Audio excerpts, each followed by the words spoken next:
capítulo 15, destacando e aplicando. Leia Hebreus, capítulo 10, versículos de 1 a 18. A carta aos Hebreus trata basicamente da grandeza de Cristo. Não há ninguém como Ele. Ele é o único e é superior a tudo mais. Isso é verdadeiro quando refletimos sobre quem Ele é, conforme nos mostraram nos capítulos de 1 a 7, como também ao considerarmos o que Ele fez, tema do apóstolo desde o capítulo 8. É este ainda o tema da passagem que agora temos diante de nós. Nesta sessão, o apóstolo não nos diz nenhuma novidade, que pode ser algum alívio para nós. Em vez disso, gasta tempo ressaltando e aplicando aquilo que tem dito desde 8.1. Falo o que já disse, mas o que diz de maneira um pouco diferente. Ele não quer que os hebreus, ou nós, deixem de entender o significado. O que o Senhor Jesus Cristo fez é infinitamente superior à aliança, sacerdócio e sacrifício a que os leitores originais pensavam em retornar. Com o propósito, o apóstolo inicia essa sessão. O que ele destaca em primeiro lugar? Primeiro, a ineficácia dos antigos sacrifícios. Em 10.1, pensem novamente nos sacrifícios do Antigo Testamento que estivemos mencionando. Eram sombras, representações e figuras terrenas. Falavam de coisas melhores que haveriam de vir, mas não eram essas coisas melhores. Em 10.1b, entra ano, sai ano. Esses antigos sacrifícios eram repetidos, contudo, não faziam realmente nada pelo pecador. Na verdade, não tratavam do pecado. Se tivessem feito algo realmente permanente e efetivo, não teriam de ser repetidos. Para ilustrar isso, imaginemos que você esteja como uma tosse horrível. Eu ofereço um vidro de remédio e digo: tome isto. Você ficará curado. Você o toma, mas não se sente melhor. Toma de novo e mais outra vez, ano depois, ainda está tomando. Do que adianta o remédio? De nada. Prova que você continua tossindo, apesar de estar se medicando. Tudo o que o remédio faz é lembrar que sua tosse realmente tem de ser curada. Em 10.2b, se os sacrifícios do Antigo Testamento realmente tivessem tratado o pecado, as consciências teriam sido purificadas. Isso jamais ocorreu. Tudo o que os sacrifícios conseguiram eram lembrar constantemente ao povo de seu pecado e de sua necessidade de purificação.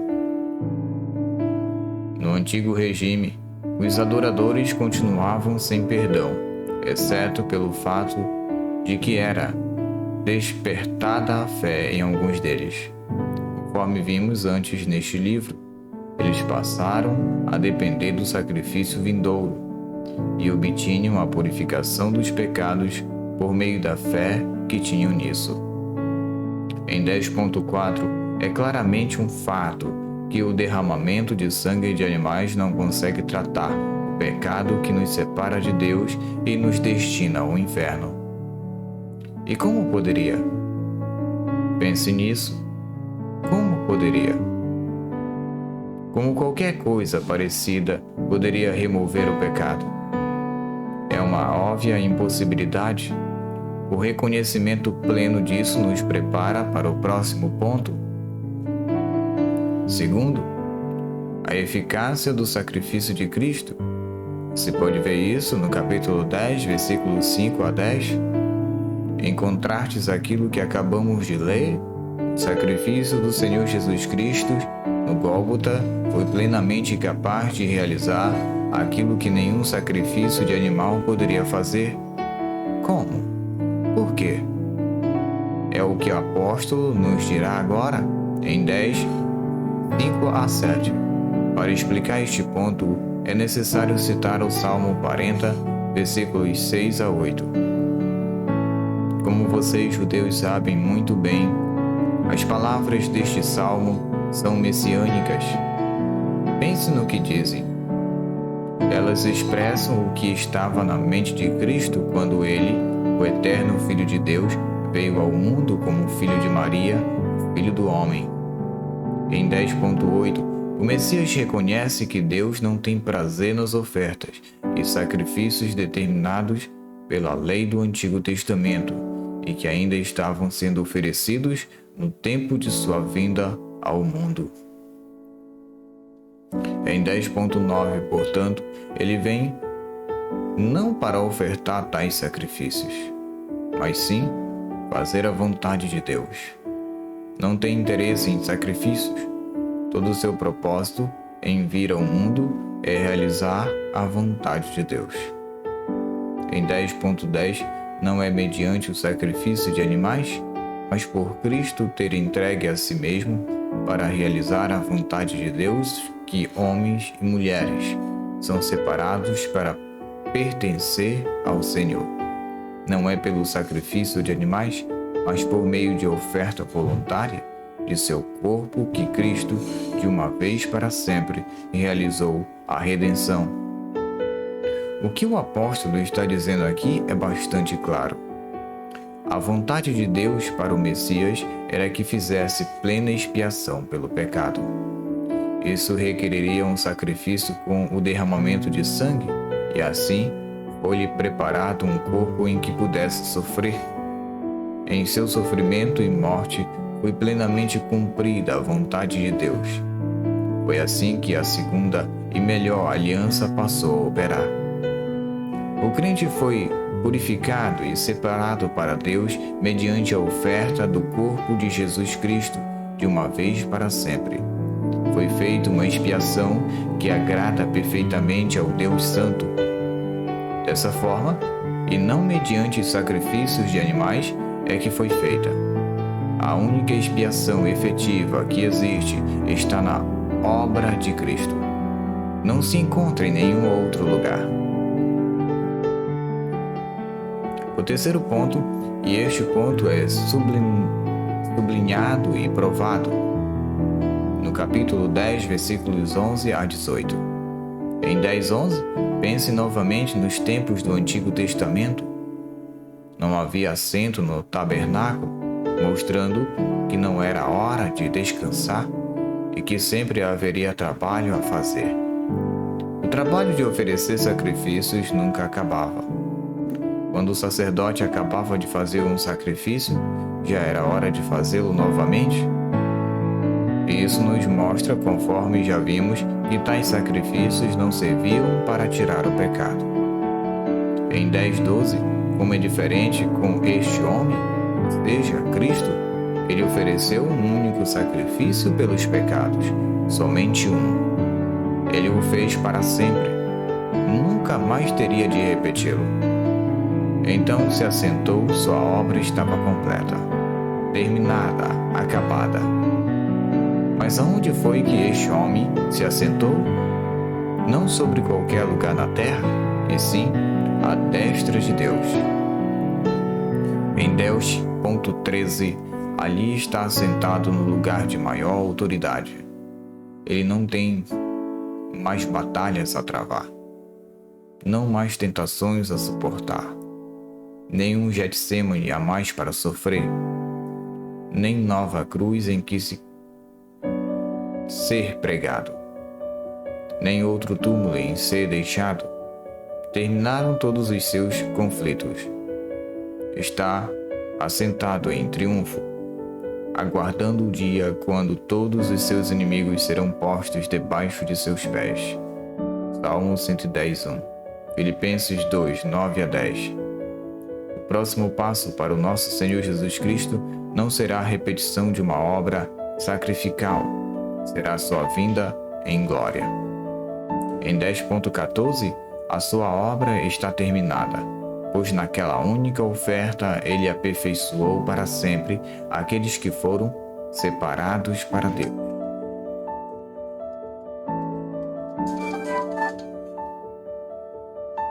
O apóstolo está enfatizando que toda a nossa salvação foi realizada no Calvário, e não há nada para acrescentar ao que foi feito ali. Como é diferente da experiência dos sacerdotes do Antigo Testamento, que tinham de começar tudo de novo, tão logo acabassem de fazer suas ofertas. A obra dele jamais terminava. No capítulo 10, versículos 15 a 17, o Espírito Santo, autor último da Escritura, testifica quanto a isso em sua declaração de Jeremias 31:33. Ali nos resta da aliança que a morte de Jesus Cristo faria operar, com as bênçãos tanto de um coração transformado quanto de um novo regime diante de Deus. Em 10:18, uma vez adquirida essa segunda bênção de perdão completo e eterno, não pode mais haver outra oferta pelo pecado.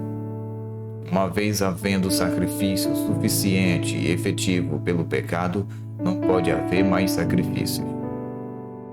Sendo que o preço total foi pago, e resta a pagar?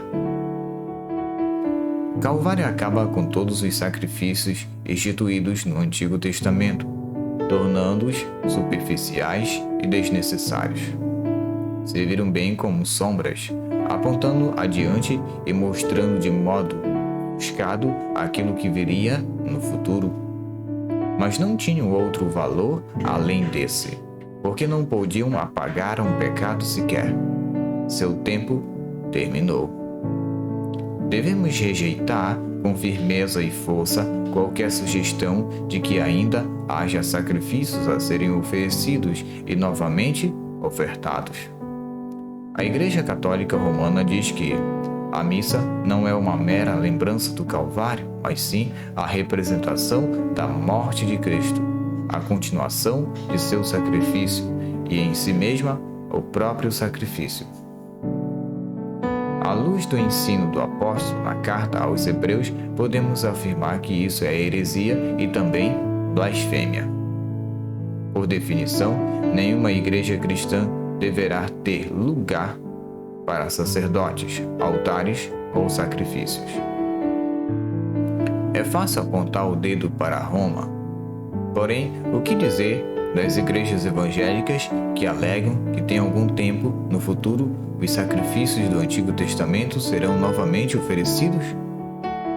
É verdade que afirmam que tais sacrifícios serão dados como memorial, olhando para trás para a cruz, assim como eram antecipatórios os sacrifícios do Antigo Testamento, vendo a cruz no futuro. Na melhor das hipóteses, isso seria especulação e, na pior, erro grosseiro.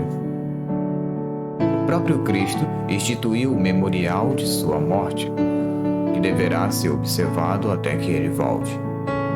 É a ceia do Senhor. Nada mais é necessário ou esperado. Qualquer volta a sacerdotes, sacrifícios ou ritos do Velho Testamento seria um gigantesco ato de desobediência, colocada como negação aberta ao fato de que não há lugar para a antiga aliança, uma vez instaurada a nova. Dito isto, voltemos mais especificamente para Hebreus. O apóstolo provou esse ponto. A obra de Cristo é infinitamente superior àquilo que os hebreus teriam que voltar. Cristo é superior em sua pessoa. É superior em sua obra. Temos de perguntar, porém, se todo leitor compreende plenamente as implicações daquilo que acabamos de aprender. Por exemplo, é possível que, tendo lido até aqui, haja ainda leitores que dependam de algo que considerem necessário para ser aceitos por Deus? Não ficou claro que o único caminho para Deus é depender da obra de Cristo e que nada mais é necessário ou exigido? Nessa altura, você não quer confessar sua tolice, entregar-se a Cristo e pedir que Deus o salve? Será que há crentes que enxergam claramente seus pecados e, consequentemente, perderam a paz e senso de aceitação diante de Deus? Lembrem o seguinte: a base da aceitação de Deus jamais é o desempenho do crente. Portanto, Ele não nos rejeita com base em sua fraca atuação. Ele aceita pecadores com base no que Cristo fez, e essa obra é perfeita. Os seus pecados são uma desgraça, mas você não deve se fixar neles. Olhe para Jesus Cristo. Vá em frente, considere-o, reflita novamente em sua obra. São os pecadores que ele reconcilia com Deus, ninguém mais. A passagem que acabamos de estudar deve nos convencer quanto à maravilha de sermos cristãos. Possuímos aquilo de que mais precisamos: o fato de que todos os nossos pecados foram perdoados. Portanto, gozamos plena paz de consciência, como fomos privilegiados por estar de bem com Deus. Saber disso enquanto atravessamos esta vida, encaramos a morte, depressa nos aproximamos do tribunal do juízo final. Temos imenso prazer ao lembrar que, por Cristo, Deus nos considera seus amigos e filhos, não mais seus inimigos. Não há ninguém como o Senhor Jesus Cristo. Como será terrível, então, para os milhões que rejeitaram e não foram perdoados, ter de encará-los. Ele é o Criador e Juiz, e sua ira eterna não será removida se não se voltarem para Ele. Tudo, Jesus é imensamente terno e gracioso para que os que o recebem. Ele recebe a todos e não rejeita a ninguém. Aqueles que o recebem enxergam alguma coisa de sua glória nesta vida e entram em todas as bênçãos da nova aliança. Como pecadores perdoados, gozam a promessa do versículo 17 e no final entram no céu cantando de felicidade para sempre os louvores do Cordeiro crucificado, que é Rei dos Reis e Senhor dos Senhores.